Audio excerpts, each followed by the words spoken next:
YTN은 여행업단체 회장이 이끄는 업체들이 지자체의 인건비를 허위 청구한 혐의로 경찰 수사를 받고 있다는 소식 전해드렸는데요. 추가 취재 결과 다른 지역에서도 근무 인원을 뻥튀기 하고 또 임원 가족을 특채한 정황이 확인됐습니다. 김철희 기자가 보도합니다. 경기 성남시에 있는 국립국제교육원입니다. 코로나19가 한창이던 지난해 여름, 시설 일부가 서울시 생활치료센터로 활용됐습니다. 당시 센터 운영 지원을 맡은 곳은 최근 인건비 허위 청구 사실이 드러나 수사를 받는 여행업 단체 회장의 업체였습니다. YTN 취재 결과 해당 업체는 이곳에서도 인건비를 허위 청구한 정황이 드러났습니다. 당시 업체가 서울시에 제출한 근무일지입니다. 지난해 7월 16일 근무자 12명 가운데 10명이 일하고 2명이 쉬었다고 돼 있습니다.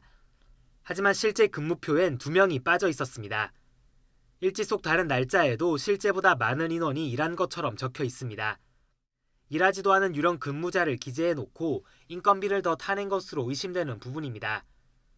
직원들은 이 유령 근무자 중 한 명이 센터 운영업체 임원 A씨의 배우자라는 의혹을 제기했습니다. 분명 지금 3명을 유령을 넣어서 서울시에서 청구를 하는데 그중에 한 명은 전무 와이프였어요. 이도 모자라 업체 임원 A씨는 자신의 업체가 운영하는 다른 생활치료센터에 자기 아들을 특혜 채용했다는 의혹도 받고 있습니다.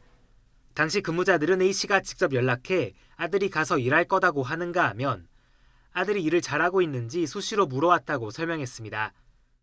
이에 대해 취재진이 A씨에게 직접 입장을 물어봤지만 수사 중인 사항이라며 해명을 거부했습니다. 다른 업체 측 관계자도 수사에 성실히 협조하고 있다고만 할 뿐 세부 의혹에 대해 명확한 설명은 하지 않았습니다. 하지만 인건비 뻥튀기에 임원 가족 특혜 채용 의혹까지 불거진 만큼 수사 확대는 불가피해 보입니다. 일하지 않은 직원 인건비를 청구한 정황이 드러난 만큼 처벌을 피하기는 쉽지 않아 보입니다. 조속한 수사를 통해 진위 여부를 확인할 필요가 있습니다.